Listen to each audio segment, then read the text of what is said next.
All right. Let me see if I can get us rolling in here. I'm going to go ahead and unmute us and bring us in. We've got Steve McRae in the studio. Steve, how's it going, buddy? It's going exceptionally well today. I'm just a little bit tired. I had a little bit too much indulgence yesterday, I guess you can say. That's euphemism for drinking, excessive amount. And I'm feeling it today, but I'm starting to wake up.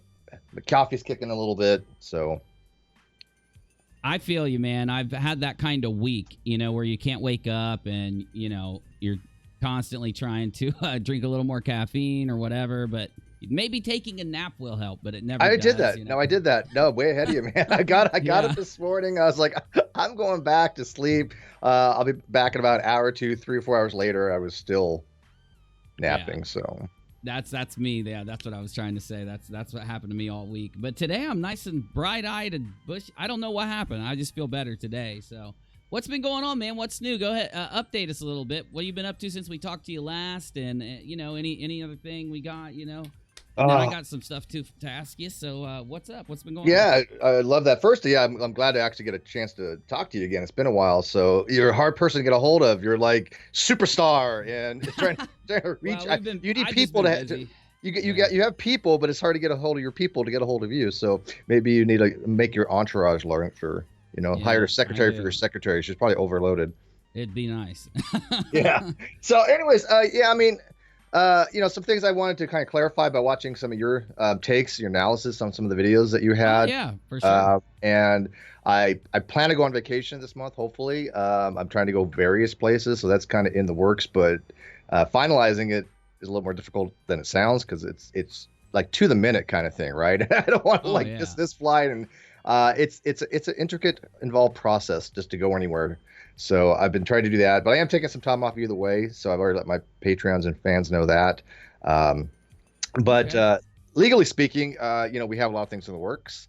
I've been trying to do as much as I can to keep the NonSequiturShow fans informed without giving away too much because there are legal things involved.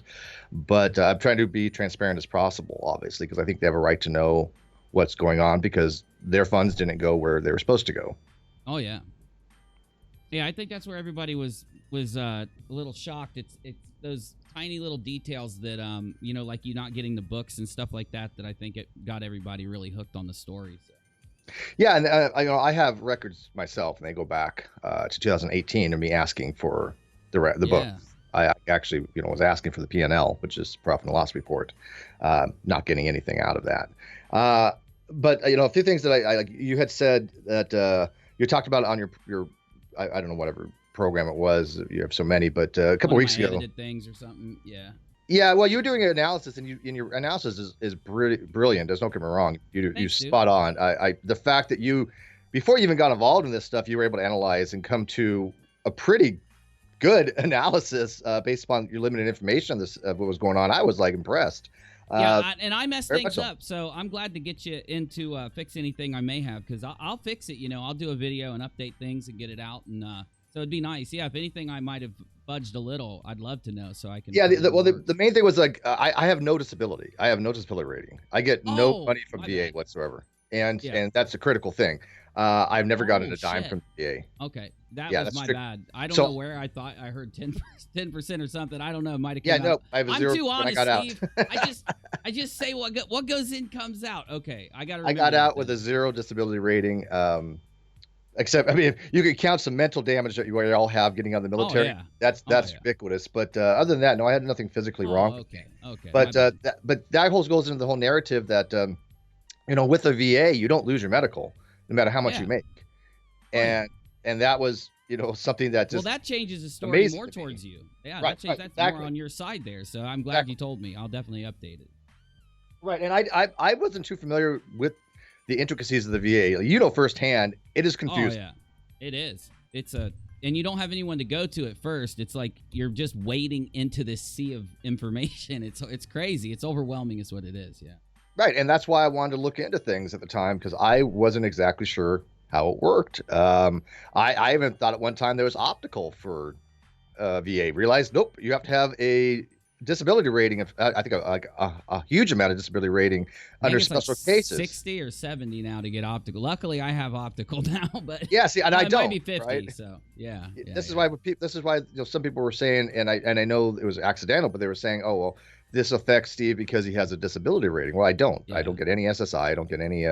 Now that I think about it, I remember you telling me that, and I don't know if I heard I was probably watching another video, and when things get in your head like overlap other things, so too much info type thing. But yeah, I'm glad to know that now because it makes sense. Because why would he even care now that I think about it? Putting that into context, my point is it should have never came up. Oh, Kyle's lawyer just. I love donated. Kyle's Thanks, lawyer. Kyle's yes. lawyer. Thank you, man. He does exist. He does. He's here. We found him. Okay. So yeah, anything else? I don't want to interrupt you. I want to make sure, I want to get all the little things. So yeah, anything else that are there that I can get in? I'm taking notes. So. That was a major thing. Okay.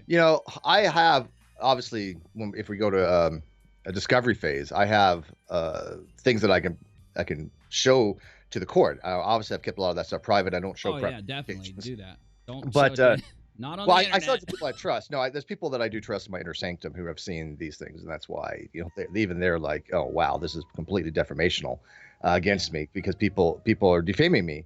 But one of the things I even noted in there is that I don't want any tax issues. I want to make sure this is perfectly done right. I said it very explicitly that I screwed up my taxes on state once. That was a very long time ago, and I got to tell you, they will get their money. It doesn't matter how innocuous your mistake is. Doesn't matter what the reasons are. They will get their money, and it was only for a few $100, but they might as well have asked for blood. I mean, they were going to get that couple $100. Oh yeah.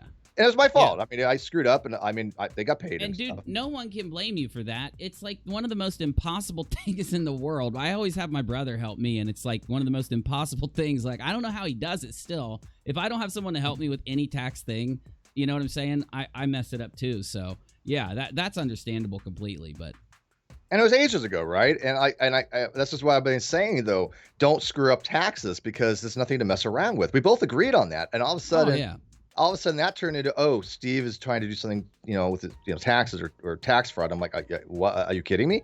So, I will say that there is a defamation thing involved in this now because of that.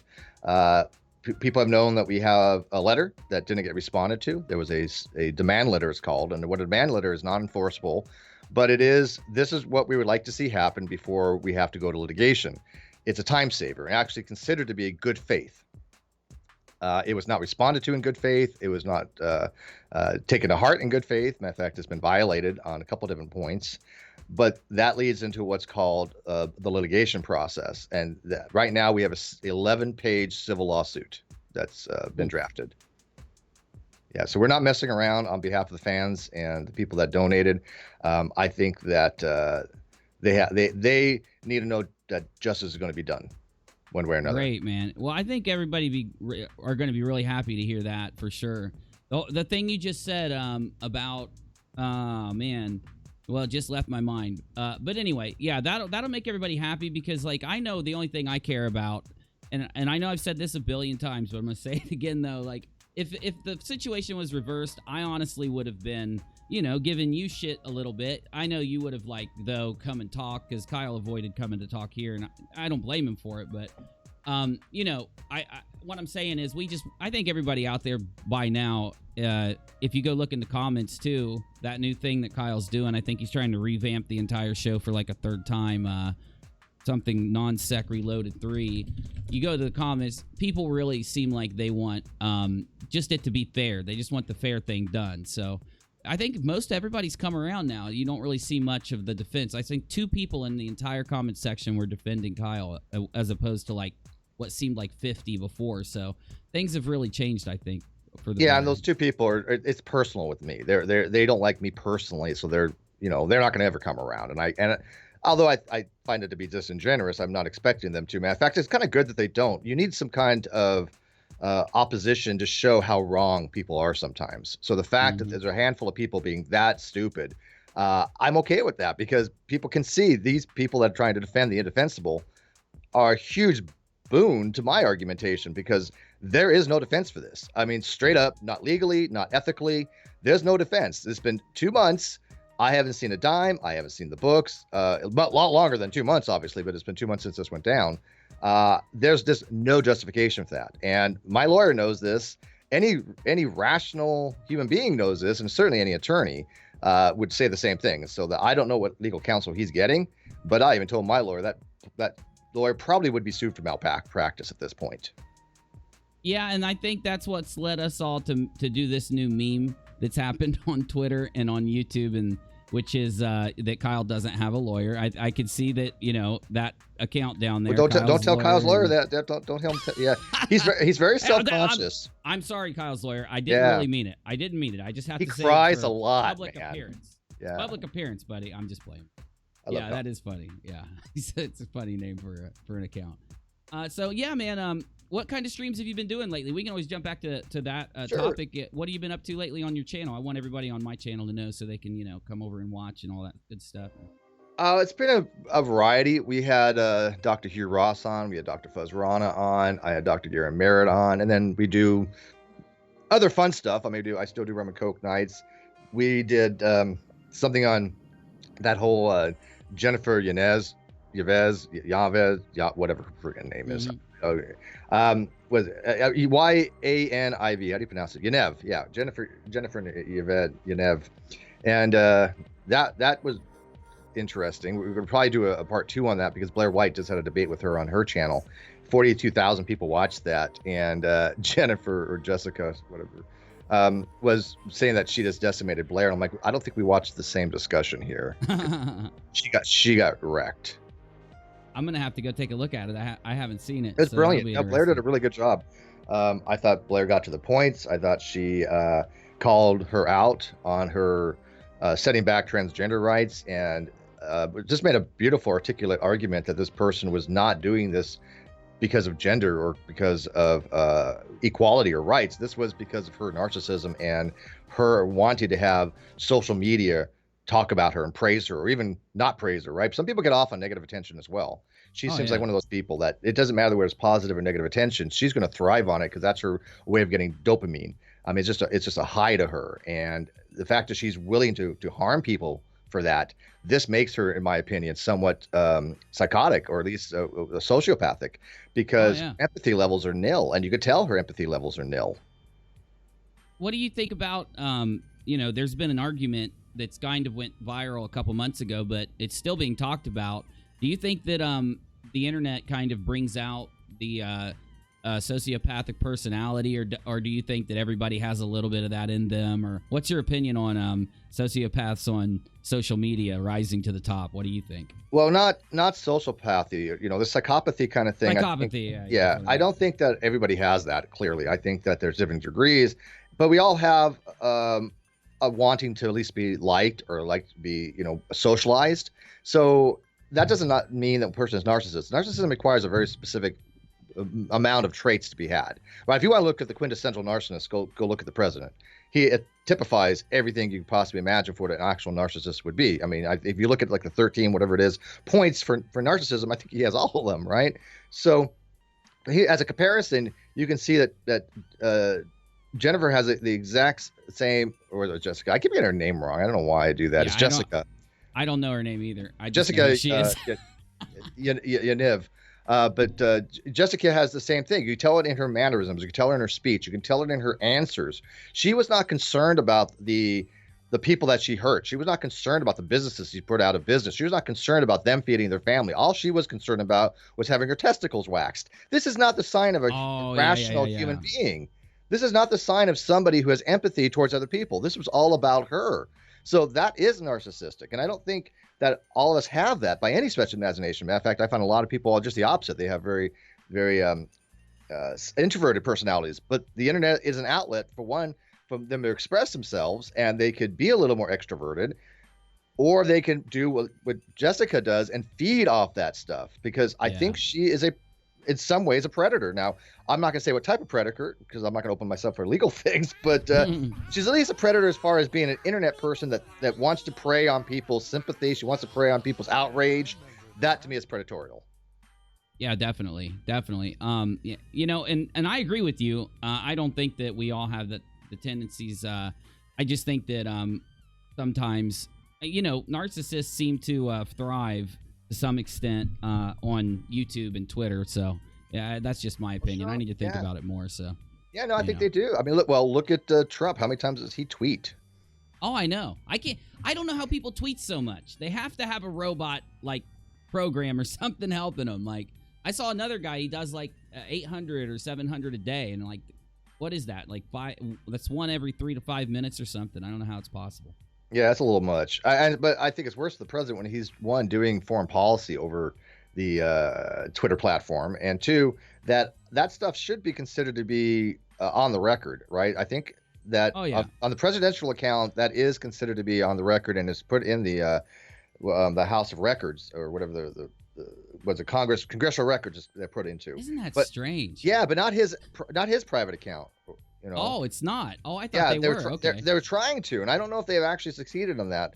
But yeah, it's the things he says is just bizarre, and you could tell it really is all about him. He's made every national tragedy been about him. He's made everything that's ever happened about him. That is a quintessential narcissist. Yeah, today it's been a weird week. It has with everything in the news, with all these, I don't want to talk about any specific event. We're on YouTube, but the events that have happened, it's been strange. I wanted to ask you specifically. A couple websites went down. One of them have a really bad reputation, and I forget the name of it, but it's known as a white supremacist website. The other one is 8chan, which they talk about everything from anime to whatever there, but they do have a high concentration of conspiracy theories. What do you think about these websites being banned for safety's sake? These anonymous sites. What's your thought process? Well, the owner of 8chan actually came out. Well, not the owner, but the creator of 8chan actually came out. Hot Wheels, yeah. Yeah. And even he said they've gone to the extreme. 8chan is like the radicalized version of 4chan. So what does that tell you? 4chan is pretty radicalized. I don't necessarily agree with people shutting things down. I think that people do have a right to have freedom of assembly and speech in that regard, right? I'm not using it as freedom of speech as far as political or have grievances against the government without fear of redress, or redress against the government without fear of reprisal. But I think a few of them, 8chan and 4chan probably have done things a little bit to the extreme, where because they have such a high concentration of trolls and people advocating for violence, advocating for harm to people, I think that might actually cross the line. And so I would leave it up to other people to determine whether that's something that should be removed or not. I hate to see things removed, but I think there is a point where you say, look, this has now become a breeding ground that actually not just talks about certain topics, but seems to incite harm, and that's a difference. Yeah, you're right. I think I do agree with you there, and I like the fact that there's a discussion going on. I just don't. They really rush to yank down. Well, I can't say that it's down. It should come back up because it was just the provider that knocked it out. But it's a condition that they're really tightening down on the internet for 2020, and that's what I've been doing for like the last week and a half or 2 weeks. A story came across my desk, and it involved there was some proof that came out that a few people were lying about some pretty big stories, and we kind of went into it and got really far down the rabbit hole with making sure we got all the details out. So that might be why I was so worn out this week, honestly, and I stopped that story yesterday. But anyway, well, what about Twitter? What about Twitter people that have lost their accounts? I mean, just recently, like Skeptic Nikki. I've known Skeptic Nikki for a while. She seems like a very decent, nice person. She had a pretty decent following. I think 33,000 or something on her one account. I never had really a problem with Skeptic Nikki, and I all of a sudden she's banned permanently on that account. It's like, what the hell did she just do? Yeah, there's no, and they don't tell you. She wasn't told, from what I was understand, of what the hell she did wrong. I did a video 2 days ago, or maybe yesterday, and it was a guy who did technical testing on Twitter and found out that they were really trying to ban memes, and they were running this new program to ban memes. And I'm wondering, it's kind of strange. We've been hearing all these accounts go down right when this guy puts out his results that say there is definitely a new Twitter bot that's going around banning memes for, to prep for 2020. So I don't know if there's anything to do with it, but there are a lot of accounts going down. Also, and this is a perfect time to do this too, PayPal has been banning people, content creators especially, like Jeranism just got hit. Another YouTuber got hit. And then I found almost 8 other YouTubers reporting. Now, they had really small followings, so no one talked about it, but there was 8 other YouTubers that are reporting their PayPals are taken down. So it's more financial also. It's really weird. Now, what was the reason for? I remember you saying that. You told me that prior we were going on air here. Now, I know there's been certain pushes to have certain PayPals removed. For example, with the I'm going to move my mic a little closer here. You're good. There was the what's called the NFIB, which is the national something Fundamental Baptist, National Institution from Fundamental Baptist, I think. But there's the Stephen Andersons of the world and those guys, and people were going after their PayPals because they were hate groups. I'm okay with that. I think that removing their funding is the way to go. So I have no problem or compunction against speaking out against those types of people and thinking that because they're being funded and they are a hate group, then the PayPal should say, because it is against their TOS, that they should be removed. Now, Jeranism is not a hate group. He's just an idiot that has a huge channel because he does stupid shit and people watch for some reason. I mean, Flat Earth, I first of all, you know I've talked to Jeranism many times. I've engaged with him. I had to spend 15 minutes to explain to him pi. All right? I mean, so he's either like the dumbest person I've ever met in my life or he's a Poe. And I think he's a combination of both. I don't think he believes half the stuff. But what is it that PayPal, you think, said, hey, we can't have this? Was it because he was putting out demonstrably false information? Because I don't think that's PayPal's concern. I don't either. And that's what's really strange. Now, I could compare the new data that I've gotten from today from other people being banned, but I won't right now. But Jeran did a couple things that helped us. Not only did he describe it, he called PayPal and broadcasted it, and then he showed the communication between PayPal. And they basically stated that, he either had a weird money activity in his account, or he had, it was something to do with his public persona. Now, they left those 2 options on the table for him and for other people that got banned, but at first, I thought Jeran tried to say it was because, of course, he tells the truth about Flat Earth, so they had to ban him. He literally says this. Guys, you can go watch his broadcast from yesterday. If you don't believe me, I'm not demonizing him. He said that. Ridiculous, but... does he actually believe that? That's what I want. I don't think he actually does. I think it's hyperbole. No. Yeah. Yes. Well, that's exactly what his audience would want to hear. If they heard that, they would be more likely to go donate somewhere else. But I had 2 options for Jeran. Personally, I thought, now there's an easy way for anyone to get banned on PayPal, and it's if you get money from an internet presence, podcast, YouTube, Twitter, and you filter that money to another PayPal account. You do large amounts or you do a lot of other transfers with that money, they will ban you because they look at it like some type of pyramid / money laundering / whatever. Well, I'm glad I don't have to worry about that. I have so nominal my PayPal right now. That would never be the case. I keep a couple hundred in it because I find it easier if I want to buy something on Amazon. I can use PayPal, but that's a nominal amount. So yeah, and definitely. So I don't know. I don't know if Jeran did something funky. I don't know if he was paying what's his name, Morguile and these other guys, and they got him. I don't think so though, because he's had it for 10 years. Yeah. I do think they've amped up their terms of service. I think they're amping it up, and now he did have Owen Benjamin on a few weeks ago, and Owen's been kicked off PayPal a couple months ago. Owen did say some things that were a little nasty towards Jews and other people. So if you're gonna bash religions and stuff, who knows, PayPal might ban you. But then again, one of the other big creators that's almost an equal size to Jeran, who got banned today, also makes statements in the past and semi-present that are kind of against Jews a little bit. So I'm thinking that could be it. All right, well, let me ask you this. I got 2 things for you then on that. Okay, first, I don't think it's PayPal's position to really monitor those types of things. They're just a financial site. Now, I would think that argument would have more water for Patreon, right? Yeah. So, I mean, if you're having a Patreon and you're doing videos that are like denying the Holocaust, or you're doing something that's anti-Semitic, okay, at that point, Patreon, I think, should shut those things down. Flat Earth, I would think that maybe they should shut those things down as well. I wouldn't take issue with that, because that is putting out grossly misleading information that I think harms people. So I could make the argument that I don't care if Patreon said, you know what, we're not going to allow people that make video content for Flat Earth on our platform. I'm okay with that. People could come after me after that and say, hey, well, Steve, that's, not fair, blah, blah, blah, whatever. I still think it's harm. But again, that's a philosophical thing, and people can argue with that. However, I don't know why PayPal has anything to do with any of that. They're not supporting a content creator one way or another. Yeah, I'm with you there. PayPal, it's very strange. Now, it's been the go-to thing, though, lately. So I would see if maybe they updated their terms of service because of the fact that many creators now use PayPal links instead of other things. It's so easy to get. One of the only places that you can go right now and have them send you a credit card if you start getting a lot of money in your account is PayPal if you're a YouTuber. There are other places you have to do a middle thing. You got to make the account, get the money in it, then connect a card to it. With PayPal, they literally will send you a card.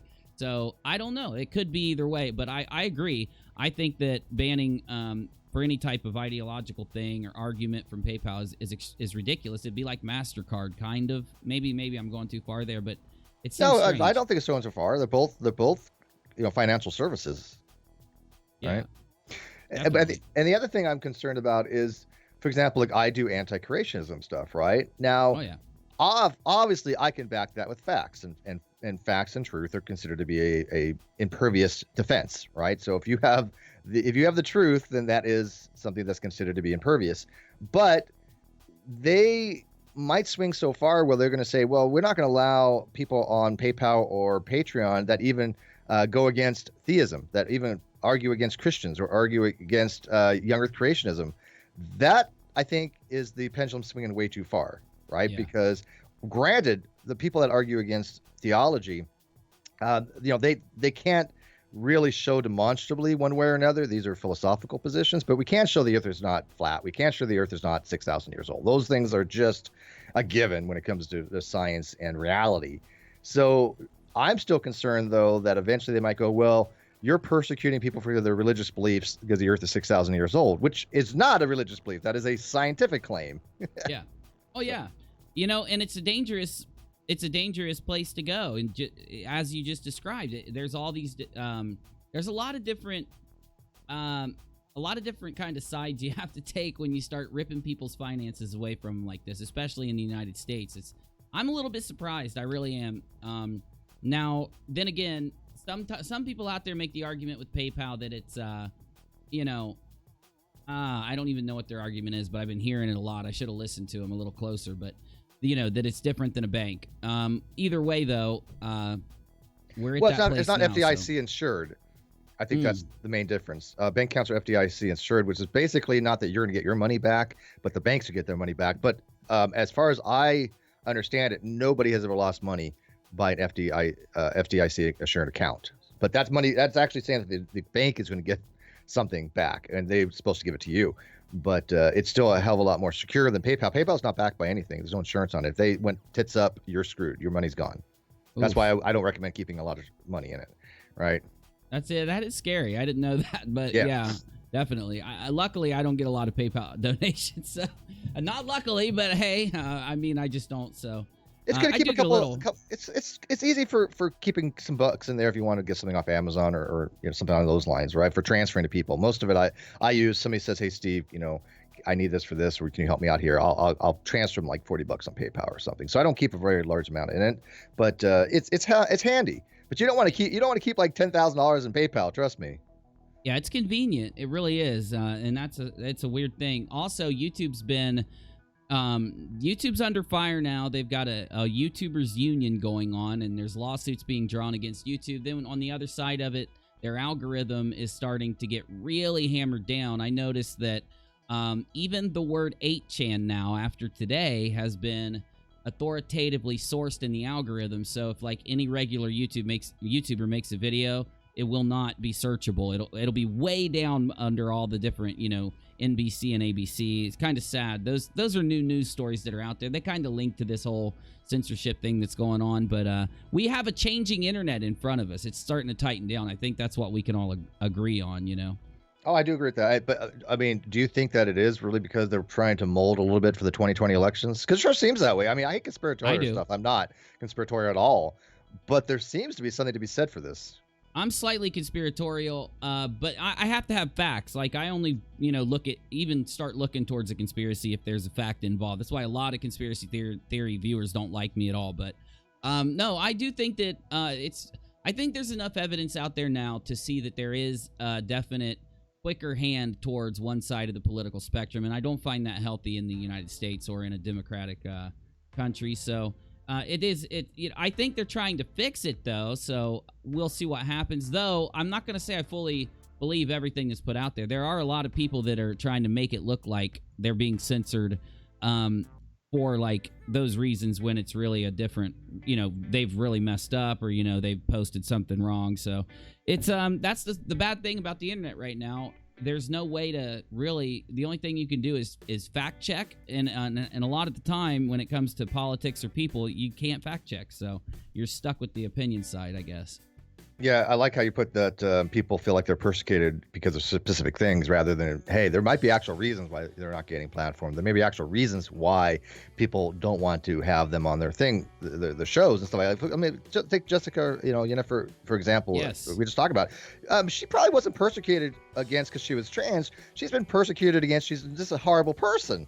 Yeah, exactly. And I could use Laura Loomer as an example. She's trying to like run for president right now, but she lost her access to social media because a lot of fake things that she did, a lot of things that were against the terms of service, and she's using that as a selling point to run for office now. Like, hey, I've been banned, so I'm going to bring the truth to the government. So I can see both sides a little. I am on the side though of I'm a little more higher tip towards that there is a little an extreme excess of political censorship. Yeah. Well, do you think that for one, do you think that these should be considered to be public utilities? And if so, or even if not so, do you think that people that are running for offices should have equal access to them? Because it is unfair. It is unfair when one person has access to a platform as large as Twitter and another person doesn't. There is some incongruence there of how they're going to get out their message to the audience. They're their constituents and stuff. So should they have equal opportunities, no matter how bad their message is or whatever? I mean, is it a public utility like that?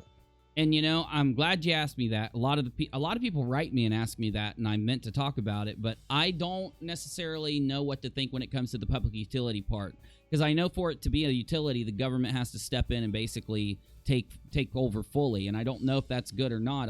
What I mean is I need to study it more. I need to really sit down and read before I would make my mind up there.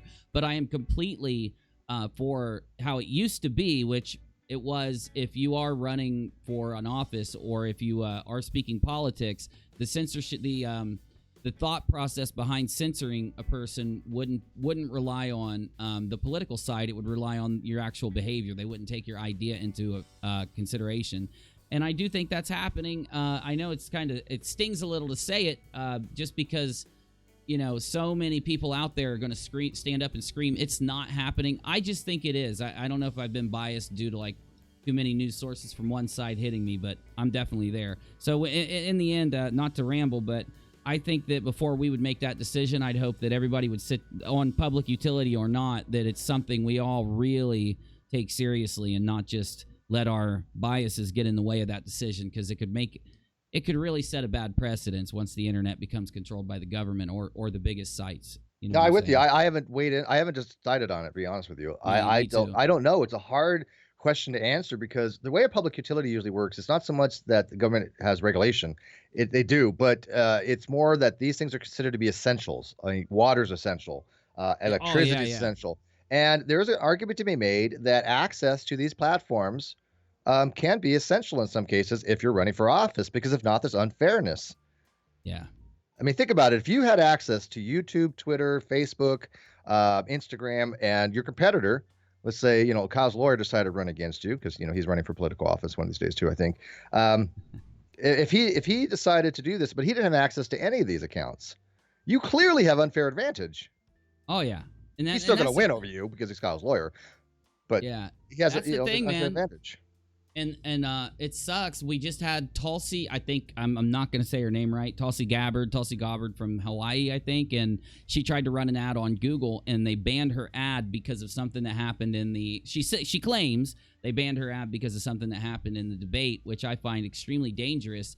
Now, also, and I'm just saying this for the thought process of it, what if, she's not really being honest and got her ad banned, or if she set her ad up to fail, and wanted to use that to get a little more attention here. And I think that's the question. We've got so many people out there that know if they create some type of thing, like some type of censorship, or if they create some type of big event online, they're going to get the attention and most likely have just people hearing, whether it's good or bad. Any attention is good attention in that realm. So that's the ultimate question right now. How many people are being censored over? How many people are going out there and pushing it so far that they get censored, knowing they'll get a lot of attention from it? And but isn't that, I don't know, I gotta say, isn't that kind of being smart?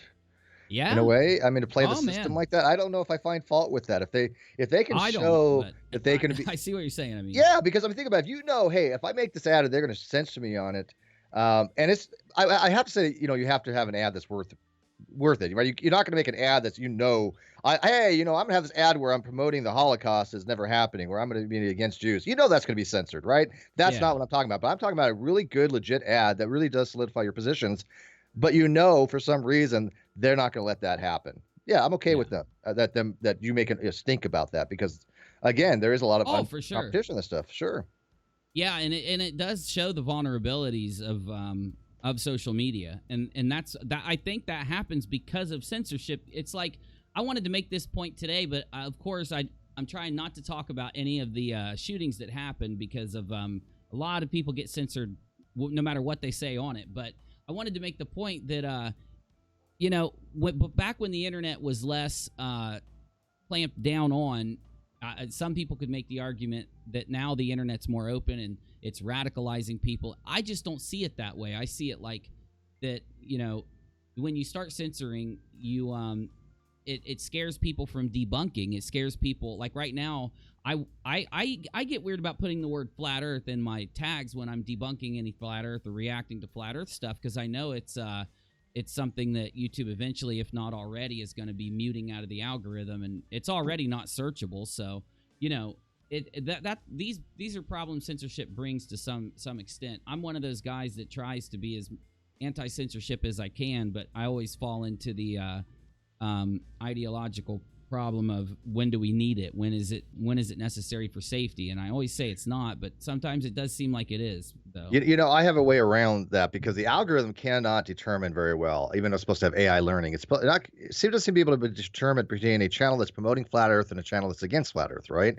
So I have a simple way around that. I think each channel should have to fill out a very simple questionnaire based upon what their channel is, and that has to be validated, right? And if you say, yes, I'm a flat earth channel, then the system knows that, right? Because I think that should be disclosed. I mean, why is that asking for too much?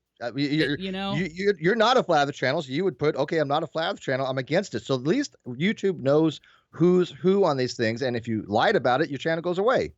Yeah. Oh yeah, and I'm with you. I wish they would do so much more, and it seems like they're trying, but they have done a few changes that have, like demonetization. They're working on this new system where if you put out a lot of videos that turn out to be monetizable, even if you get demonetized, if they end up deciding, okay, you should have been monetized now, it was our bad, they're putting this new system in that will remember that and be a lot less, they'll be a lot more lenient with you on your videos coming, before they demonetize you, if you've got a good record of it. Yeah, it's supposed to learn from that. Idea. Yeah, and I think they should do something like that with your content, or, there is an issue when it comes to debunking. No one wants to stand up against certain topics. I know I've nuked my channel a couple months back. I was debunking some political conspiracies, so it wasn't good for the growth of my channel. And as soon as I move out of that realm, my channel will start growing again. So it's definitely there. It sucks, but it would be nice for YouTube to step up and put some safeguards in place. Yeah, but I hate that, because I want to talk about what I want to talk about, because I want to talk about it. And exactly. I think if somebody wants to listen to that, great. If they don't, that's fine. If it affects my growth, that's fine as well. I don't want to be beholden onto, I'm only going to talk about this subject because it might increase my subs, or I'm not going to talk about this subject because it decrease my. I've lost subs on things because I've talked about things that I want to talk about. But those subs that I've left, they're not going to be my core audience, right? Exactly. This is what you have to. A lot of people have to realize. Subs are amazing. They're great. I love the people that listen. My fans. I'm friends, honest to God, friends with many of them. I'm going to be visiting a lot of them soon. So it's not that. It's just that there's certain subs that are not your core base, and they're so fickle, and they're not going to be wanting to listen to what you want to talk about. So if they want to go somewhere else, that's fine. More power to you. You want to build up a core base of people that really want to. I listen to you because I like what you have to say. Whether you have, you have 10 subs or 14,000 subs, or you get to, let's say you hit 100,000 subs, which I hope you do. It doesn't matter to me in the least, because you're still the same person that I like listening to because I like your content. Exactly, and that's the kind of base I've always gone for. That's why I wasn't never scared to debunk the political conspiracy, but it would be so nice if like YouTube just laxed up. I always have that dream in my head, man, the way YouTube was back in 2016 or 2017. It's like there are people promising that to us. The YouTube Union is promising that we will have some type of old YouTube back again. Now, I don't know how they're going to accomplish it, but I just heard the guy say that, so it's a nice dream to have, but we'll have to wait and see. You have to see it. Well, I heard there's a program, and I've tried this program, so I know it does exist. So it's more than just me hearing about this. I don't know if YouTube is actually going to implement it or not, but this program does exist. I've tried it, and what it does is it takes still shots from like a video, and it puts us through this heuristic analysis. Now, from what I understand, it's going to do it through the entire video, including the thumbnail at some point. But that's a lot of video to go through, but right now you can put a still shot, and what it'll do is it'll analyze what this thinks is in that still shot, whether it's inappropriate content for people under 18, whether it is having a dog in it, a cat, whether it has a human in it, whether it has a person with a beard, whether it has a person with shoes, whether it has whatever it is. It can recognize the objects and give you this heuristic output of it is something that should be monetized or not. Now, I've heard about that. Yeah, so I have actually tried it. It seems to work pretty well. They're going to put it in for like searchable terms, too, right? If you're searching for somebody, for example, guy with funny skull cap, and your name comes up, right? Yep. That kind of stuff. It's going to be recognizing everything about, this video has a person with glasses. This video has this, so it can actually refine the search algorithms a little bit better. But at the same time, it also could be used for saying, hey, this may not be appropriate content to have monetization. Which I think is great if the analysis works that well, but I still think you're never going to have a true AI system that can do it without human intervention to go in and go, yeah, this was unfairly demonetized. And even then, they're biased as shit, because I've had videos that confirmed by manual review, and I'm like, what is wrong with this video? Nothing. Oh, yeah. Absolutely nothing. I mean, I understand there's certain ones that are confirmed by manual review, or some that I probably won't even attempt to have monetized. But man, there's something like this was on philosophy. What was so egregious about this? Maybe it was boring to people. I don't know, but it's certainly something that should not be demonetized.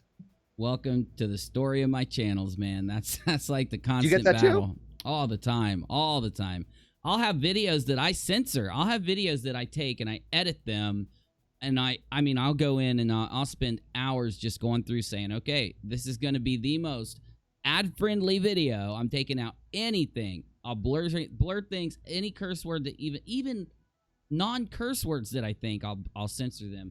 They will get demonetized. Now, I will state that lately those types of videos have been it's a lot more lax, and I get a lot more monetized at first. So it seems like this live streams seem to have a very strict algorithm ran on them, and then uploads, I don't know if it's because they get a chance to scan it a little bit.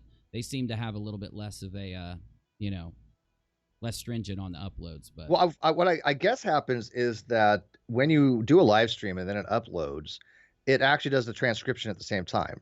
Yeah. Right. And so when it's doing the transcription, it'll look for certain words. Now, 1 or 2 curse words, they say it shouldn't have any effect. But I've done hangouts where there's just nothing curse-wise and nothing egregious as far as content. Yet, it got demonetized, confirmed by manual review, and I don't understand that. So I think that YouTube needs to have a conciliation of what it is that they will demonetize in no uncertain terms, because I got to tell you, YouTube has been vague on this. exceptionally vague. Now, if you want to pay for that program, what is it, vidIQ? There supposedly tells you some of the words that they'll look for, but why doesn't YouTube have a more concise thing and say, look, these are the things you need to not have in your video for it to not to be demonetized? But they don't. Well, and that's what the YouTuber union, it's crazy you just said that, because the clip I saw from it, I only saw like the end of it. They actually said that they find that illegal, that we don't know. We don't have that standard put in front of us, like this is why. And you know the algorithm knows. They could have a little info box in our studio system that would just show us this video got demonetized for this reason, and we could really work towards trying to be more, upfront for advertisers and try to work with it. That's the hardest part. But then again, I always wonder if it's not because they changed so much the rules on what advertisers are for and against. I think, because I do think that they oh my gosh, can't believe I just remembered this. So there are people out there who are having mass demonetization of videos manually reviewed, and they are criticizing CNN, MSNBC, Cortez or a politician. They're now demonetizing you if you criticize the news or a politician, and that scares the hell out of me. That's pretty bad. I mean, the whole thing about YouTube is you're looking for criticism on those types of things. That's the pushback. This is the forum where if you have a grievance against a political candidate, or you have something that you disagree on, this is where you go to talk about. This is what YouTube is made on, is people having these types of discussions. You went back when you had 15 minutes, people would make a video, then people do a response video, it was 15 minutes long. That's what it was built upon. There's not some kind of homogenous society on YouTube where everybody has to think exactly alike and everybody has to agree with a certain candidate. No, it wasn't ever supposed to be that way. So why are they demonetizing people that are critical of certain politicians? Now, again, I think they need to have a refined way of doing these things. I think that people shouldn't go on and just start shitting on people. I don't think that's something to be monetizable. But an actual video that says this is the person's platform, this is what I disagree with them on, that's healthy in any society to have that. Definitely. It's scary to think of what's going to happen 10 years down the road when because the thing about demonetization that a lot of people don't realize, and it doesn't dictate it, but there are two systems. There's a system that'll run less ads. That's what the little check mark, or that's what the little green and yellow thing is. But there's another system that rates you, whether it's mature, whether you've cursed, whether this, like you were saying earlier. And so you could have if you have any of those things, if it dings like curse words, if it dings slight nudity, if it dings like political argument or something like that, extremist argument or something, you're going to get like all of those that you ding takes you less and less and less and less out of the algorithm and out of notifications to your subscriber base. So, they are definitely trying to say, hey, these things, you don't need to talk about them. But I think if they come out and announce it, there's going to be a lot of legal ammunition against them. So they have to keep it vague right now until they're done, or until they, I don't know, change the law. Who knows? But for some reason, I think that is the reason they won't come out and tell us that that's why they do it, so that they don't get in trouble in the end. You might be right. End. Yeah, you might be right. There might be legal reasons. Yeah, no, I mean, obviously there might be some legal reasons out there, but think about it this way. Let's suppose back when you had people that worked for YouTube that were really staunch Trump supporters. And what they would do is they would make it so that anybody who supported Hillary, their videos would be demonetized, and anything critical of Trump would be demonetized. How is that not scary? Because I see a lot of that. I mean, I see a little bit of that happening in some places. I think that they are being influenced. Even in Twitter, you have to go, what's going on here? There seems to be certain. I mean, I know people that were banned from Twitter, and yet they're the ones trying to put the narrative out there about certain things that I believe in. Right? They're actually allies in certain things, and yet they're the ones getting shut down. I mean, if you speak out against God, I hate her name. Jessica. You speak out against Jessica on Twitter. It got to the point where you can get not just a 24-hour ban or a 12-hour ban. They'll take away your whole account if you should, God forbid, say anything against her. No matter how polite you are, no matter how well-spoken you are, and you think that this person is just not a good person. Oh, you're going against a trans person. Well, no, because the people that I know that are trans goes against her. It has nothing to do with being trans. It has to do with that she's a bad person. And that makes You're me allowed to wonder speak out why. against them. Like what would ever go, like, how is there not a person when they're standing up in their meetings or whatever, and they're like, here at Twitter, we're going to ban any criticism of that Jessica lady, How in the world is there not someone that stands up like, that's a really bad idea? That's what they're doing, though. You know what I'm saying? Nobody's standing up for it, but they are doing that. And again, what would happen if that was on the Trump thing? What would people say if, hey, I can't say anything negative about Trump, or I'm going to lose my account? Why is there a difference there? I don't see a damn difference. I just don't. Yeah, no, and I'm with you. Trust me. I don't like the whole left-right paradigm. I like having my idea, and some people say, well, that's a conservative idea. That's a liberal idea. And I'm like, look, that's just how I feel, So I don't prescribe to that whole thing really myself. But, whatever's going on, if it doesn't stop, there's one thing for sure. We're going to have a really sucky internet, really bad YouTube, Twitter already sucks. Twitter's like the bane of society because of that shit. But YouTube's going to be that bad someday if it doesn't stop. Twitter's a cesspool, man. Oh my God, I know. I don't even like looking at the damn thing anymore. I just tweet to it. I'm like, I'll put stuff out there, but I'll be damned. I cringe like, oh my God, what am I going to see next? Like, no, there is some good stuff on it. I like following certain people. I just feel like it's so tense there, Well, because people are scared, because like I said, you can lose your account for any number of reasons, which they don't tell you. Yeah. So, I mean, I've gotten a little bit more moderated in my approach on Twitter because of that very reason. It's sucky because it's not really how I want to be on Twitter. I really do like getting in there and getting some nitty gritty discussions, and you come after me sideways, I'm going to go after you sideways on Twitter. People always knew that about me on Twitter. Twitter Steve. I don't take kindly to people coming after me sideways, but I think now you just have to unfortunately go, this person is not worthy enough to have a conversation with to make me lose my account, and you just block them. And so conversations being shut down across the board that way.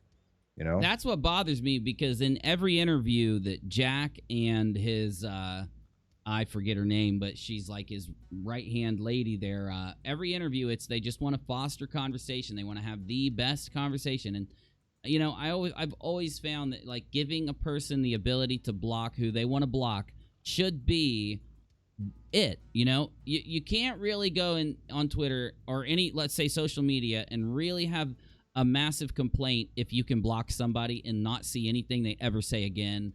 And on Twitter, it's a two-way street. You block them, they can't look at your profile. Now they can, make a new profile. Well, they can use all you need to do is go incognito. Go incognito. But I think, I hate to say this, it might be that they need to start making it so you can only make one account. Because half these times these trolls, they'll get banned, and then all of a sudden they make 5,000 accounts, right? I have one account. That's it. I tried making another one for DEF CON 1 Science, but I screwed it all up. I don't even know how to log into it. But I have one account, one Twitter account. So if I lost that account, I would have to start over from scratch. I probably wouldn't bother. But what happens is that they are able to make these multiple accounts. So I think that you have to put in something that's like your social security number or your driver's license number or something that's attached to you, where you can't make 5,000 fake accounts. Because what's the point of blocking somebody if all they do is make a fake account and come after you again? My block list is like huge nowadays, and it's mostly just a few people with multiple accounts. I mean, ask your audience how many times they blocked this guy named Henzo Heleno. You guys know? You ever seen him? I haven't, but I'm sure he's been in my chat. But he has been. Oh, this guy Henzo. He has been mods. They probably got him. I don't know. I don't think he's ever been in chats. He made a video about me years ago, but he gets blocked. He gets shut down by Twitter every other day, and he makes a new account. And he's stalkish and he's creepy. But he's infamous on Twitter because he's had so many accounts, and Twitter doesn't care. Yeah, and you're right. Those are things that we should consider. It would be hard to make decisions knowing that the block button doesn't work like you'd hoped it would. I know Instagram doesn't let a lot of people. They don't let you make multiple accounts there, and it seems a lot more tame. But I don't know. I know that this new thing that we've seen today, I'm going to start looking into it, because so many people have just got nuked off of Twitter in the last 2 weeks, especially in the last 3 days. And then so many people have been nuked off of PayPal, and I could assume many other places. Once I figure out what it is, we're all going to have to sit around and think about it, because it's something that shouldn't be ignored. That's for sure. It's scary. So you've seen more on Twitter, because I know Skeptic Nikki, like I said, but you've seen other people recently. I've just seen claims. I've just seen claims from people popping up saying my other account just got banned. I just got banned again. You know, they're banning like crazy, and you know, that's all I'm hearing. So, well, at the very least, if people want, if they make it so you can make a new account, whatever, but they should still have that one number attached that it'll always be permablocked to you. So if they make another account, that account automatically gets permablocked. It'd be nice, yeah. There's ways of doing this. I really think there are, but it requires, you know, them actually to do something. How long does it take to add an edit button to Twitter, right? I mean, yeah. There's so much more they could do with Twitter. They got this new really bad beta that they put out, and it just looks horrible. They need the to work UI, on the new UI. I don't like it. It's so much negative space. I hate it. With a passion. By the way, there is a program to put it back to the old one. I know, but I found this one. I found TweetDeck. TweetDeck. Have you ever heard of it? Yeah, I use Tweet. I don't use TweetDeck, but I have it. No, but I found a program that actually sets it back to the old way, because I don't like the new beta. It sucks.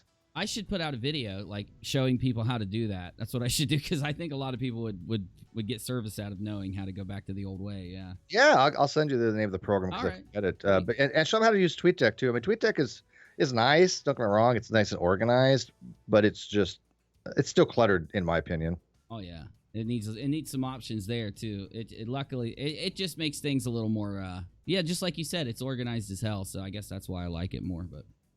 Yeah, no, TweetDeck is very organized, maybe to an extreme, though. Well, look, I want to make sure I get a chance to make sure anything else you see that if I need to correct on any of the stuff I put out, make sure you let me know. I know you've been trying, so is there any other little thing you can think of? Because if you do, you can shoot it to me later, but I just want to make sure I get what I can in. I had some that I off the top of my head. Well, you can always DM Rachel and she'll get it right to me. So. Yeah, because I've listened to a few of your streams, obviously, actually a lot of your streams, but a few of them I listened to on the bus, and this one I was listening to on the bus as you were doing it, and I was like, I spotted some things. I was like, yeah, that's not quite correct. But now, you know, it's been so long I don't remember because I've been trying to get hold of it for a while. But if you have some questions, that's fine. I had a big boo-boo the other day that I got to fix soon too. So, you know, really.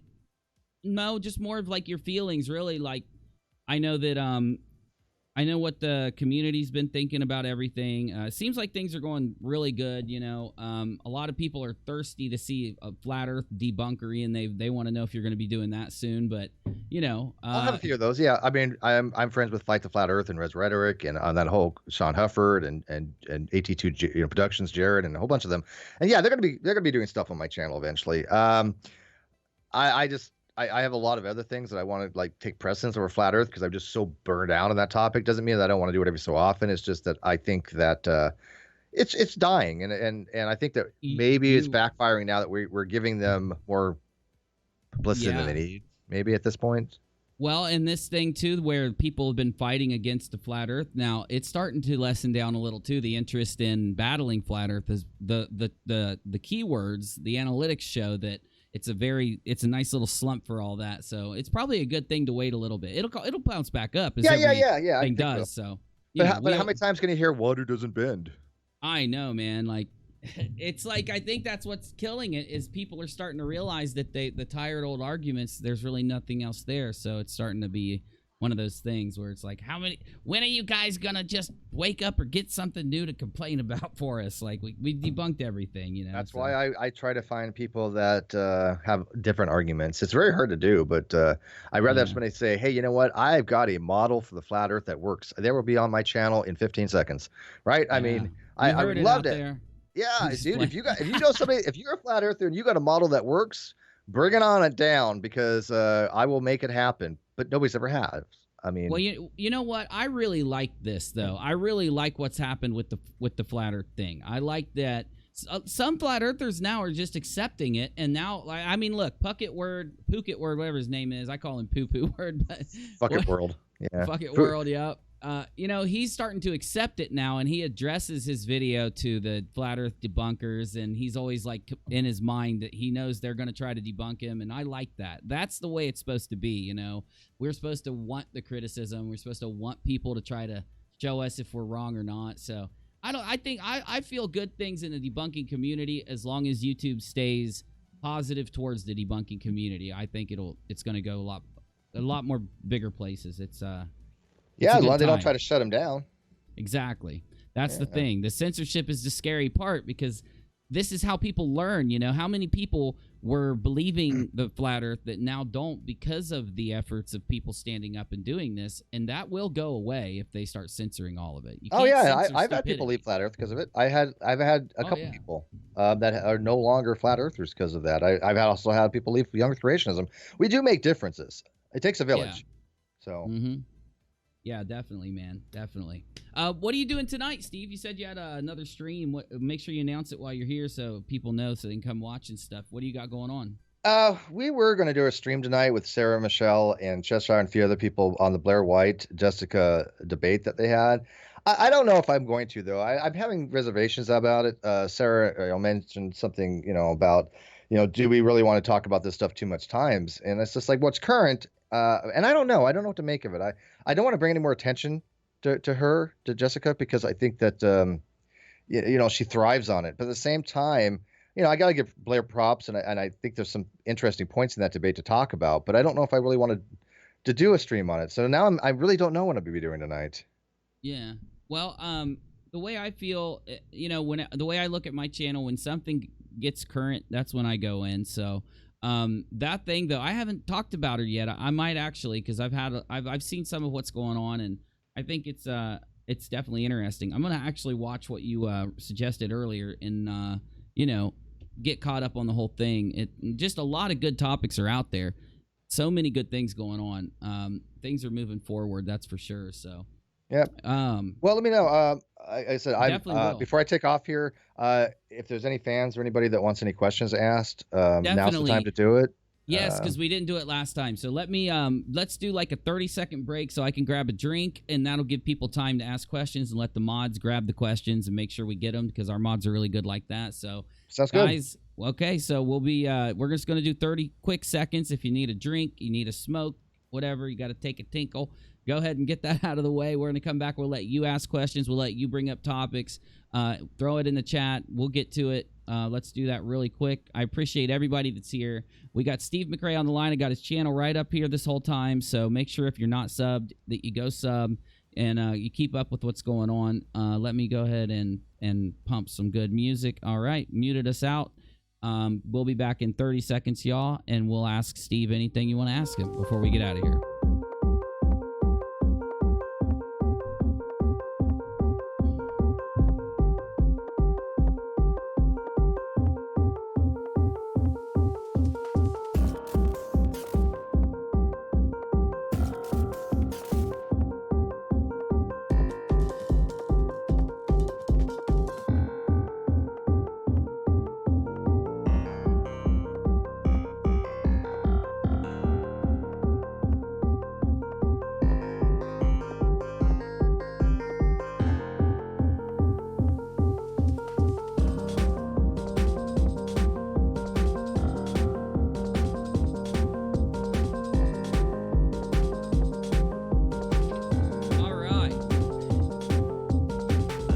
Okay. I've unmuted us, Steve, and let me get my chat. I got it right here. So, Misha says, good to see you here, Steve. I missed the earlier part. Well, appreciate that. I love her. She's like, Dr. Griffith is like one of my all-time favorite people on the internet. Yeah, I love it when you come talk, Steve. I hope to get you in sometime soon, too, after you're done doing the vacation thing and stuff. Because I want to do some more shows that talk about, atheism and God and creationism. Oh, let's do it. Mud flood, and I want to get some of that done. Dude, I will come on anytime you want, man. You, Drunken Peasants, and a few other places. Anytime I'm available, it's carte blanche. I will be more than happy to come on. Yeah, dude, Drunken Peasants, they've been knocking out some really good shows lately. Well, okay, I've been on a few, that's why. They were great when you were on. You guys were knocking it out of the park. I was actually, it's weird. I never thought I'd fit in with the DP kind of crowd. I mean, but Ben and I, we talk quite frequently. We have a lot more in common than I even thought I would ever realize. And he's, just a really nice guy, and we have great conversations off air. but he asked me, it's like, I want you to come on, at least once or twice a month. And I was flattered. Now I'm on Drunken Peasants. I'm on the Alter Perspective, and I enjoy having conversations with them. I never thought that was ever, I mean, that would never cross my mind years ago. Right. I mean, that's just mind boggling. So. Yeah, it's like the world of the YouTube communities are starting to really branch out, and I'm glad that it's building a big community again. So it's morphing and changing, which is great, because instead of going down and get people getting more congregated out places, people are starting to connect together, which is always a good thing. Well, that's been my goal for years. That was the whole thing with the Great Debate community. I wanted to build people up, and the other people wanted to tear people down, and we diverged. Yeah. So the people that are criticizing people for who they are or just going after them personally, those are not the people that I associate with. They are the ones that are not welcome in the community. I think that the community as a whole now are saying we don't want that kind of approach. So I think we're building up a very solid community of people that are very intelligent. They want to have dialogues and not interested in the drama and trying to tear people down, because it doesn't work anymore. That was like 2015 type era on YouTube where that got noticed, and I don't want to get noticed for that. I left that whole aspect of YouTube because I didn't like it. It was like, this is not for me. Yeah, definitely. Somebody said that the claims you made just in this chat alone that are demonstratively false to Derek Raw. Well, I can kick you, Derek. I do enjoy. Yeah, he might as well look at Derek is one. Okay. He has about 15 Twitter accounts. He stalks me. He's one of only like 3 Kyle supporters left. Make sure you tell me who they are so I can ban them, because I ban him on everything. Yeah, I like fostering good conversation, and people that are here to troll or whatever, I would rather just kick them. And our chat, it's really welcoming when we do that. He's a straight up troll. He has numerous accounts on Twitter. Everything this is how dumb this guy really is. I made a comment once that I know who Kyle's lawyer is. Right? Mm-hmm. I don't know who this other parody account is named without any crystal balls. I think that's what their name is. And they're different people. And this person was so dumb. They're like, Steve contradicted himself because he said he knew who this person was, but then, later on in the stream says he doesn't know who the person is.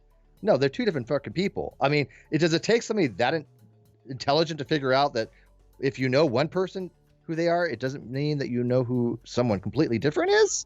I mean, I was like, this is why he's just not worth my time. Man. I blocked him across the board. He shouts to the wind. He can say whatever he wants about me. He can make he wants to make videos about me where I can tell people, oh, this video is wrong. No, I don't even acknowledge him. So he's just wasting his time. 6 people watch his shit. I don't care. Yeah, bro. Look, I got so many of those, dude. I got so many of those. Yeah, you can't bother with those. That's not the type that I want. You just gotta let them go. Yeah. I mean, like Misha said, Steve has given us, many real beginning of YouTube. Is that what I thought was the whole goal of the Great Debate community, was to start people on YouTube and get them going. And we did that with a lot of people. Yeah, you guys did. It was excellent. We're still going to continue to do that. So I think it's a community of bonded people, of building people up, and the people want to tear them down, they can go somewhere else. I'm not interested. Yeah, we have a pretty nice community of people who started channels here too, and we all hang out. I get them all on my Discord. We got a great question from Matthew Blackman. He's been a subscriber of mine for a really long time. I don't know if he's subscribed to me now, but he was subscribed to me for a long time. So he says, Neil deGrasse Tyson says that the Earth is oblate, pear-shaped, yet all pictures from space are a perfect ball. What's up with that? I got a great answer to that, but I want to let Steve give an answer. It's an irregular oblate spheroid is what it is, but it's not. It looks round because the perspective you're looking at is that you're not going to see that type of minuscule differences. You need very, very sophisticated equipment to determine the actual shape that he's talking about. Right. So it's not going to be something you could visually see because you don't have the resolution of your eye to notice that kind of irregularity. But if you had very sensitive gravimetric devices and you can say this part of the Earth is a diameter here, this part of the Earth has a diameter here, it could actually measure it properly. And even though it's small, because we're talking about a small comparison compared to the size of the Earth, it is something that is measurable. That's what he's talking about when he says it's pear-shaped or an irregular oblate spheroid. Yeah, my answer is pretty similar. I would like to refer anyone that has a hard time visualizing this to imagining yourself raising up and like being able to just levitate straight up, looking down, and you can breathe in space. You got some oxygen around your head. If you look down, when you get to this, when you're closer to the Earth, it's still going to look like a sphere, even though, because you only have like so far that you're going to see, and it's only so far before it gets dark, you know? That's why a lot of people think that when they see continents really big on the globe, they think that it's faked or something like that. It's not faked. It's just that the way light works, the way that the lens works, the way that your eye works, you don't see it that way. So it's the same kind of concept. And Steve's right. It's so minuscule that the Earth is so massive, it's almost unfathomable. So, you know, that's the issue, I think. Flat earthers can't think that way. They have no spatial relationships. They have very, very inability to think conceptually when it comes to spatial relationships. But have you ever seen the experiment that somebody did? They took a globe and they photographed it with different oculars from different ranges and different magnifications. And it's the same globe, but you can see very clearly that at certain distances, the things look larger, they look smaller. It's because of the way you're looking at it. This is something that we understand because we know a little bit about optics. You do a lot with multimedia, so I'm sure that you know quite a bit about that stuff. But to a flat earther, to them, they just don't have the mindset to think that way. I'm guessing every flat earther that actually believes the Earth is flat probably failed those tests you take in school, where you start having to test yourself on critical spatial relationships and things of that nature. I bet they didn't do very well on any of that. True. And the thing is, that's one video that I think is very powerful, because that's one big sticking point to flat earthers. They think that the actual pictures of globes of our Earth are fake because of the size of the continents. That is so powerful going up, and you can test this for yourself. You got to go really, really close and take a picture, and then go really, really far away and zoom in and take a picture. Right. That's what'll do it.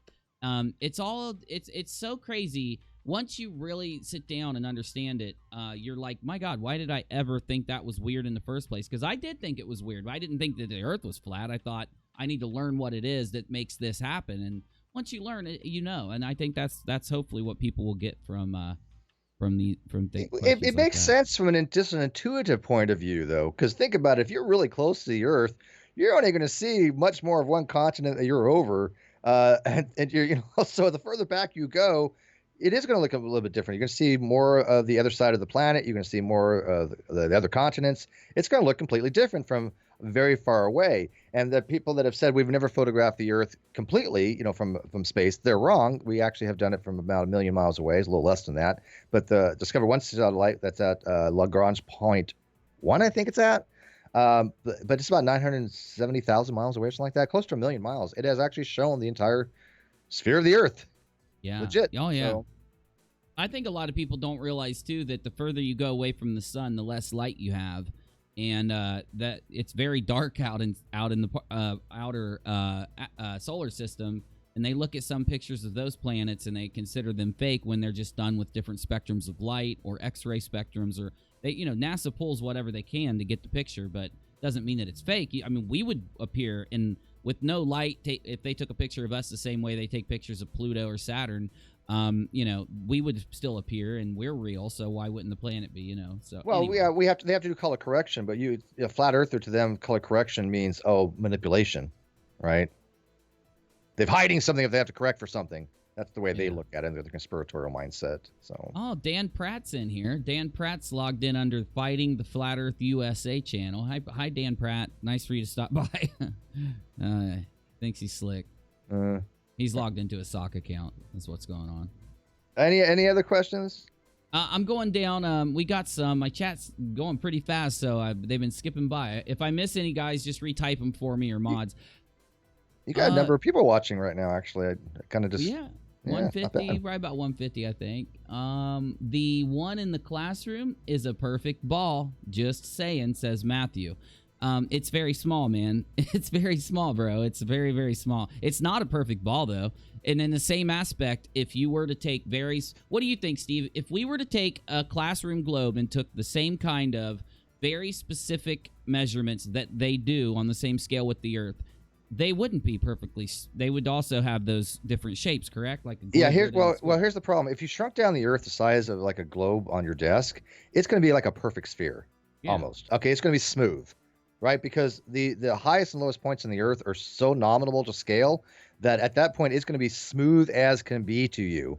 But we used to do things for ball bearings. We had to take micrometer test, and what you did was you measure with a micrometer the outside, right? So the x-axis, then we measured it on the y-axis, and then you took an average of it because you want to see if it's out or round, right? You want to see if it's going to be a spherical shape, if it's longer and it's been worn down on one side. So you want to take these different measurements from different X, Y, and Z angles on it, and kind of average them together and stuff. But to the eye, you look at a ball bearing, you're not going to tell if it's out or round or not. And that's a lot different than the Earth, but still, your eye cannot. I will not be able to look at a ball bearing and say this is perfectly round until you do the micrometer test, because that's good to a thousandth of a millimeter, right? Mm-hmm. Now you can say, hey, this is a little bit out of spec because it's 2 1,000ths of a millimeter oblong rather than spherical. But you're not going to be able to detect that with the naked eye. Same thing on the Earth, it's just a larger scale.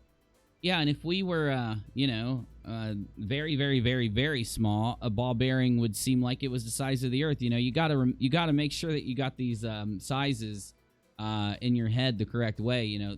Right. A basketball. If we stood on the surface of a basketball, you wouldn't even be able to see us with the naked eye. We would be so small. We would be like bacteria or something. I mean, the Earth is exceptionally massive. Is the Earth hollow? I mean, if it's round, are there people inside? Is there a hole in the poles? Okay, Matthew, now you just trolling, buddy. Yeah. Good. Couple good questions we got from you, though. Okay, we have another question. I need to find it. Somebody's asking about the Q conspiracy. I don't know if Steve knows much about the Q conspiracy, but I'll answer your question. Why are so many older people susceptible to that conspiracy? And Steve, if you don't know what it is, it's a conspiracy that preys upon the idea that there's a deep state war going on, that there's a government leaker leaking information about it. It's so stupid, but... Yeah, I've never heard of it. Sounds like something out of Star Trek. Yeah, so the question then would Q be... Continuum. Why are people who are older more susceptible to scams on the internet? And I've got an answer for you. I think it's because, they look at the internet in the same way they look at a television, or a lot of people come in through Facebook to YouTube. People don't realize this, but that specific conspiracy brought a lot of people from Facebook onto YouTube, and they looked at the people on Facebook as personal and interaction, like it was almost like a contact in their phone. Then they come to YouTube and kind of look at other YouTubers that same way, and they're very trusting. They're very good people, and when they trust somebody and they're listening to what they say, instead of checking their heads and checking this information, they're just letting themselves be taken advantage of, in my opinion. But anyway. Yeah, I've never heard of it, but I think that older people should have, because they're more susceptible to scams even, I think there should be protections against that. And I know there is in a lot of states, people that try to fraudulently try to take money from senior citizens. It's a crime, obviously. Yeah. But it's worse for a senior citizen to take advantage of. And I think there needs to be more of that as well, even from these types of people that are flat earthers and things like that. That it's a shame. It's a shame when I see somebody that you would think would be in charge of their faculties that are not, and they are going to be more susceptible to these things, and people prey on that, right? Oh, see, it's all, and it's people. I've known instances where older people have spent their life savings on things, right, and been scammed out of it, and so and I have a person of relation to me. I'm not going to say who, but they have been their entire life one of those types of people that would never ever get ripped off on something. And they taught me to never believe anything that somebody's trying to sell you unless you can check it and you can make sure and you educate yourself. But that person got older, and not due to aging, but due to like some medical problems, will now literally take a phone call from a telemarketer and send money. They'll believe that they're talking to somebody from a charity, and they'll do like some kind of transfer from their account, and I literally have to grab the phone and hang it up. Also, a person knocked on the door and was ended up, I'm not going to go through the story, getting $200 out of them in a check. And I immediately I walked in right when they were leaving, and I'm like, what just happened? You didn't give them money, right? Yeah, I wrote him a check for $200. I had to get on the phone with the bank and cancel the check before the dude could cash it. And he would have never let that happen when he was younger. So I'm just saying there are many different reasons, but I do think that we should be able to have something go on. Like YouTube just isn't taking a stand against scammers right now. I don't know why. they won't take a stand against scammers, but they're willing to censor somebody because of an opinion on something. That just doesn't seem right to me. Yeah, no, I agree with you. I think that the flat Earth people out there are scammers, and I think that Jeranism is a scammer, and that's why they haven't taken action against that. I do not know. I thought they were the ones that they were supposed to be shutting down, at least not putting them in the search algorithm. So I don't know how Jeranism is even surviving off flat Earth any longer. Me too. He is out of the Discord, or he is out of a Discord. I was typing.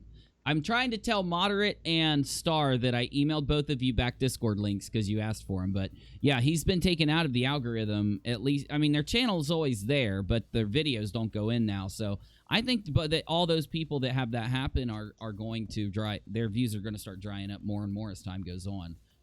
That's one good thing about it. I just can't help it. You've had personal interactions with Jeran. I should have freaking talked to you more about Jeran tonight. I have been watching Jeran for a long time, and I think that when he debated Red's rhetoric is when he started to realize that, people were figuring out that he doesn't believe that the world's flat. I don't think he believes that the world's flat. That's just my personal thing, but you've actually talked to the guy. Yeah, so. no, I think he's full of crap. Yeah. I mean, when I had to explain to him pi, that took 15 minutes. I was like, this guy's purposely trying to be stupid. Yeah. He's done that with several topics, too.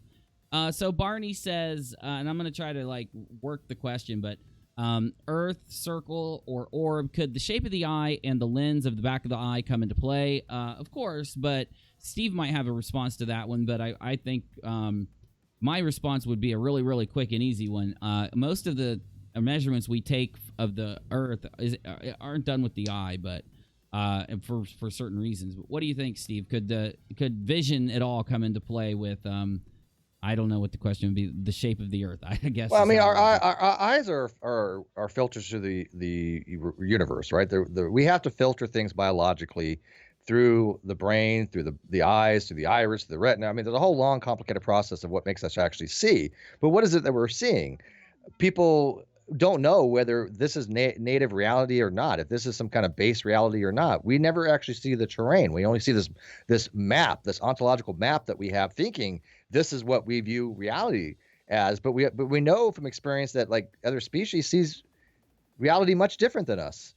So what makes their reality any less meaningful than ours, right? This is what our brain has said. This is what it thinks is reality, right? Color-wise and things like that nature. But we have no idea. I mean, colors, I've always said colors, in my opinion, because I'm a color realist, don't exist ontologically speaking. They're a phenomenon that exist only in the mind. Yeah. And a lot of people have a hard time agreeing with that. A lot of people will push back on that. But you ask them, what does it mean to see a color? Your brain is seeing that phenomenon of red.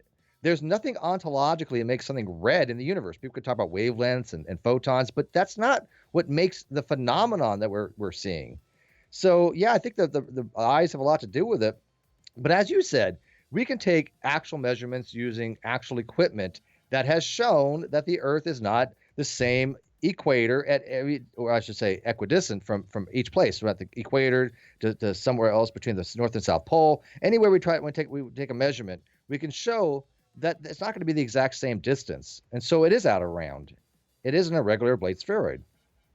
Exactly. I know that that's one thing that people will focus on a lot from the flat Earth side, bringing up Neil deGrasse Tyson said this, Neil deGrasse Tyson said that. What a person says literally has nothing to do with the shape of the Earth. I'm sorry to say. People, really, anyone that tries to argue semantics and say, because Neil deGrasse Tyson said something, it means that this is the case. For God's sakes, I don't even know if the dude's right. I mean, I could see how logically it would be that way. Yeah, right? But I don't think he's clear a lot of times. I think Neil needs to realize he's dealing with very, very stupid people. And I think because he's on Twitter, where you only have 280 characters to kind of say certain things, things will come across the way he might appear to be. He got a lot of flack just recently, and I even tweeted on it, by saying he was comparing some of the stats of the shootings to other stats. And I was like, this is not the appropriate time to do this, Neil. And it seemed to be a lot about whataboutism, or what's called fallacy of irrelevant thesis, or a fallacy of relative privation. And I don't think he really stops and thinks, how is my words going to be used against me? Because he doesn't recognize there are people just that stupid. Maybe he does, but you think that he would be a little more careful in the way he says things and explains things, because people do run with it. I have the same thing happen to me, and I have to clarify very clearly. This is what I mean by this. This is not what I mean by this, because I recognize there are flat earthers that'll twist what I say. It's an art form now. I've had to realize that too in the last few years. With any topic that's contended, they will try to play the game of semantics, which is an extremely weak argument, in my opinion, to sit there and act like some people do with warping out what someone says. Or like Nathan Oakley's one of the worst, where he tries to take a definition and then say, aha, I've debunked this. It's like, you can't debunk the shape of the earth by arguing word definitions. You know what I mean? Like, it doesn't work like that, bro.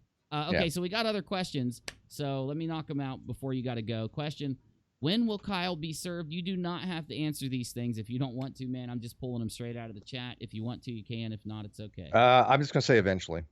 Okay. And somebody wants to know where did the flat earth start? So I'll ask your opinion on that, but let me go to the other question first. Will there be a counter or post Kyle stream tomorrow? Oh, wait. Is tomorrow the day? Hold on. Yeah, I got that. It is. Yeah, I got a couple things I'm planning for tomorrow. I don't know what's going to come to fruition. I don't know yet. It's still up in the air. I might just play a game or something. Just me too. Yeah. Just have a random, just nothing. I'd rather have something out there people can go watch than go watch, that over there, because they don't seem to realize that he's going to look in and go, oh, there's people watching, whether they're hate views or not. I mean, he's just so narcissistic that to him, it doesn't really matter. There's still views. But I will have something probably at the same time, just to give some options, but I don't know what. So if people have ideas, please send them to me, email me. I've asked like Undoomed if he wants to do something, but he's maybe or maybe not busy, but I'd love to have Undoomed on. That'd be cool.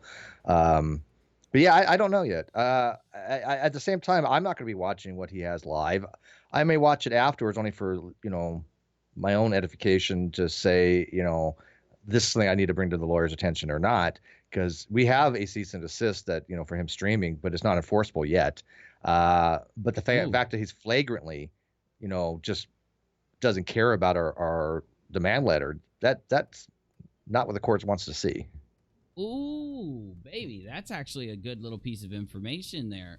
Yeah, so you guys are asking him to, hey, we did ask him to cease and resolve desist. this. Yeah, that's normal. That you would think he would respect that. It's so. I'm not gonna talk about Kyle right now because it's just useless. But damn, you'd think he would respect you guys saying that. Just out of the thing you guys have done. When you do a demand letter, that's good faith, and that's what the courts want to see. They can tell right now he's not acting in good faith. No. And that's what's made me drive my opinion, which is that, this is done because he's spent the money and can't give it to you and blah, blah, blah. So anyway, just shitty situation. But on my side of it, it all depends when it comes to me. What I do, in case anybody out there doesn't know, during the day, I make edited content. And some videos take me a week to make. Some of them take me an hour to make. So my point is, if at the end of tomorrow I finish early and I got time to build a show, I might not respond or watch Kyle's thing. But I am planning to be busy tomorrow, so I might just go ahead and react live to his stream. I don't know. It just depends. If that's the case, I might just join you for that. I don't know. I'd love that. Yeah, Steve, man. No, if you're free, let's do it, buddy. I'll have to. No, let me know. Think about it. I don't know. Well, I'll say this: if you do come, we will do a lot of other things, and I'll prepare some stuff, and it'll be a fun thing on top of it. So you just let me know, and we'll figure it out. Yeah, because it depends on what I'm doing, but at the same time, I don't even know what I would even react. I don't know what the hell he plans, and I really don't care. I think there's no coming back from any of this with him, and why he's trying, I think it's just he's playing on certain people being ignorant and certain people being very naive. And I know he is. I guarantee it. The handful of people that even supported him before aren't saying much about it because I think even they know they've been bullshitted. Yeah, I'm shocked, and I'll bring it up, man. I'm going to bring it up because I've extended a questionnaire to Mr. Godless Engineer, and maybe he didn't see it, maybe he did, but I didn't get anything back, so I'm going to bring it up. I expected to see Godless Engineer on the Non-Sex Show in between all this happening, and his absence from it has surprised me. It's made me think that he It just surprised me. That's all I'm gonna say. It just surprised me. Well, I think I hope he'll be back on. Yeah.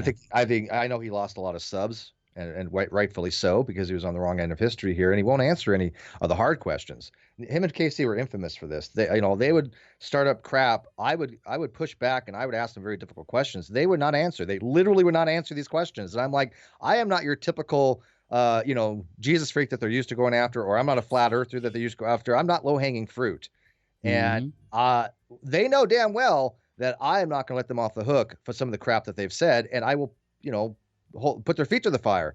Their response is just not to answer those kind of questions and to, block. It tells you a lot about their position, because their position is not justifiable, and it's certainly not defensible.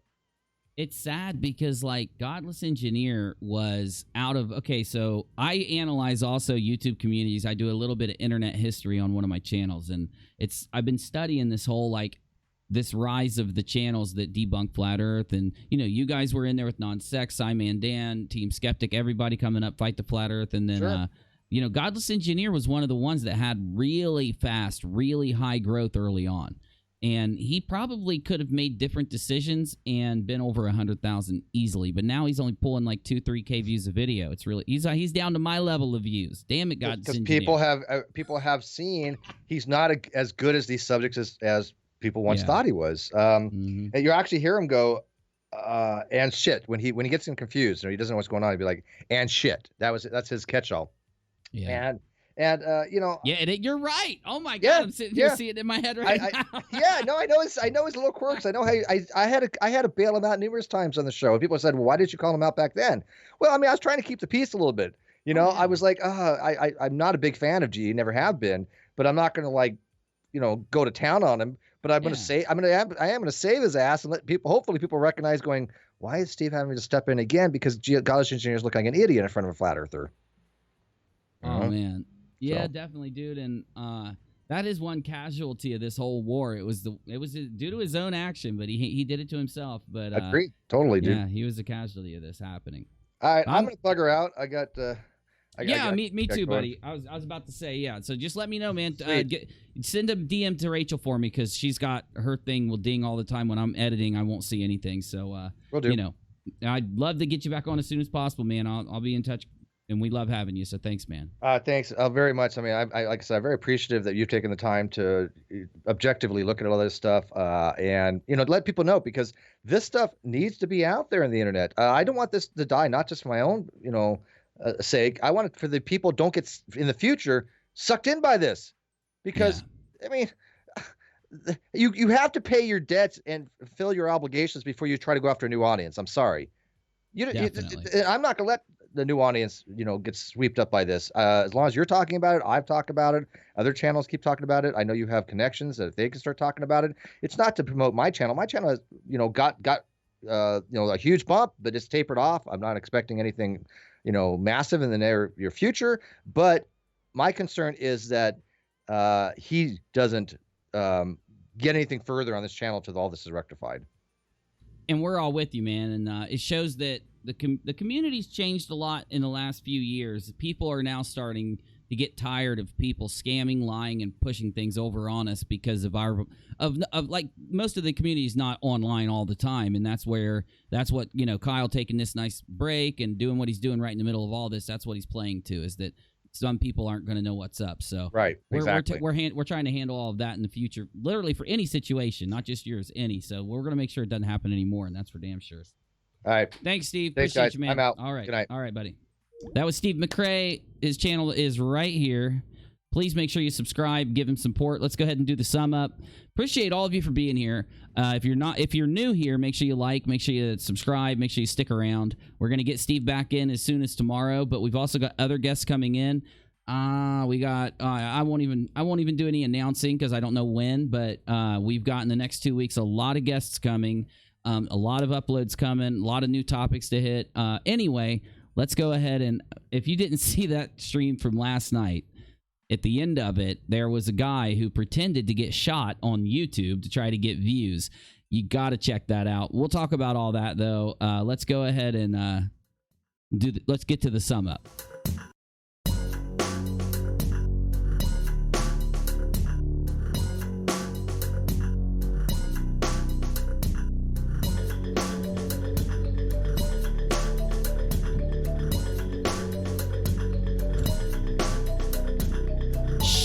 shit. I meant to ask Steve if he wanted to come play video games sometime. I forgot. Thanks, sweet. Hey, sweet. Thank you, sweet heathen. Like seeing you around. Appreciate you. Definitely. Definitely. No, anytime. Anytime. I do a little bit of different debunking than Steve and the other guys. I debunk Flat Earth, but I debunk anything really. And I look for just strange topics. Now, don't get twisted. When we go into a topic, I consider every topic. When I go in to debunk like a UFO sighting, I don't immediately call it fake or I don't immediately call it wrong. I just go in and I just want to get what's real out there. So I just I've done debunking on all my channels. This isn't even my main channel. I stopped posting on my main channel due to some issues with YouTube censorship. And I started over here a while ago, a year and a half ago.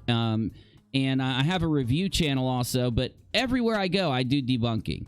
I think it's important for us to be able to call out the things that are blatantly misinterpreted around us, because if we're not doing that, we're fostering the idea of living in a fake place, of not really dealing with reality. And I know it stings. You know, I know some people might be convinced of the flat earth or a certain UFO sighting or some guy who's ripping off the community.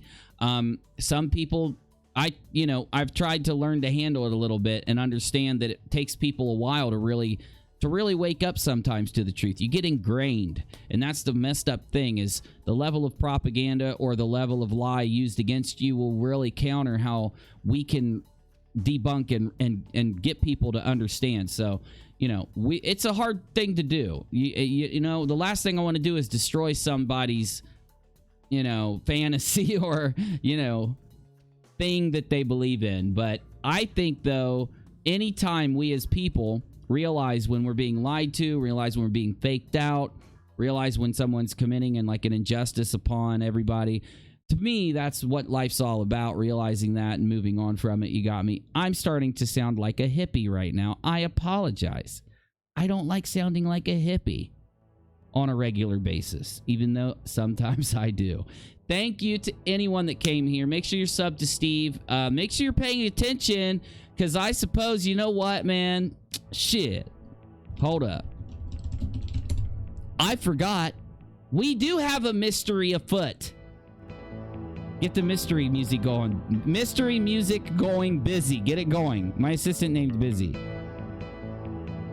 The NonSequiturShow mystery. The resolution of the saga.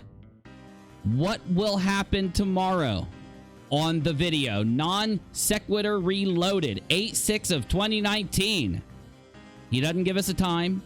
It doesn't look like he's scheduled the stream. Let me look. Let me make sure. Hold up. I want to see if he scheduled it, damn it. He probably doesn't even have like an upcoming tab. I've got an upcoming streams tab on mine. I don't use it that often, but he doesn't. Damn it. But we've got a mystery afoot, because the NonSequiturShow is planning to reload his brand tomorrow night. Now, I do edit videos throughout the day, but I'm going to make sure I quit early tomorrow. I'm going to announce through my community tab the time for that show, and we're going to go live and react to it. I've made up my mind. I made up my mind. Steve said he might even come hang out. I'm going to invite Team Skeptic. In fact, I'm going to invite Team Skeptic right now. I'm going to invite Team Skeptic right now. And I bet you Team Skeptic will come too. Let me go ahead and message Team Skeptic. Hey, he wrote me. Sorry, missed your last message. Can you come on tomorrow night with Steve McRae? I'm live now, so can't talk, but love to have you tomorrow. I don't know if he's been watching if Team Skeptic's been watching. He had a show tonight, I think, too. So I just invited Team Skeptic on the show. I'm tomorrow with Steve. If Steve comes, Steve said he has to make up his mind. Maybe he'll come if he knows that Team Skeptic's going to be there. I'm also going to try to get Fight the Flat Earth in here with Team Skeptic sometime soon. He said he would come on the show. He told Team Skeptic he would, so I'm going to try to get him in. I want to try to get Sean Hopkins, and Sean Hufford on again, and because it's going to be fun. I'd like to start doing more creator chats. That's what I call them. We used to have one every week. Sometimes we'd have them every other damn day. In fact, I used to have people on every night. And now that I think about it. Anyway, guys, I got to get off here, but I want to announce something. I have a Mixer channel. I do not like the agenda that's pushed by a channel called Twitch TV. They do have an agenda. So I have a channel on Mixer. It's UNIRock on Mixer. Looks like Gaming Dude's over there. What's up, my bro? You're modded there, right? You are modded. Good. I need mods there. If you are someone that likes my video game streams, and I know that there's thousands of people that subscribed here because of video games videos, please make sure you follow me on Mixer because we're going to start doing gaming there, okay? Ninja just moved there, and a big influx of people went to the site. It's huge. It's an enormous amount of people. Also, I am doing an after show. It's only 10 p.m. I'm going offline. I'll be back for the after show. Mixer, DLive, and Periscope all at the same time will be the after show. Maybe we'll be back on YouTube tonight. I don't know. I don't know yet. I'm going to finish eating my calzone. I am not done yet, and I'm starving, and we will be live on our other networks. Thank you so much to everyone that's here. Thank you to anybody that donated. I saw a few people donated. I can't do it without you. The best thing you can do to help us, keep giving you content, keep giving you live streams, keep uploading videos, join the channel. I have a new announcement also. I've already announced this, but I'm going to make sure to let people know. You can now join the channel for as little as $2.99. You don't have to break the bank to join this channel. So YouTube gave me the tier system. I think they gave it to everybody. I don't know. $2.99 to join, and you can choose if you want to do $4.99 or $9.99, all the way up to like $40. You can get whatever level of support you want, and that level of support it reduces our reliance on ads, which is something we just don't make a lot of money on anymore. In fact, I'm going to run an ad right now. I'm sorry, guys. I need to. I have to start. I don't run ads during any of my live streams. I got to remember to run 2 ads per night in a 1-hour stream. I got to remember to, or I'm not going to be able to afford to keep doing this. But because of the people that donate, because of the members, if we can just get a little more support through the memberships, through Patreon, or whatever, we're going to be just fine. So thank you so much. We will be back. I love you guys. I love streaming with you. Thank you so much. Thank you to Steve McRae. Thank you to Team Skeptic also. I miss him. I need to get him back in. Cream Skeptic too. See you guys soon. Thank you.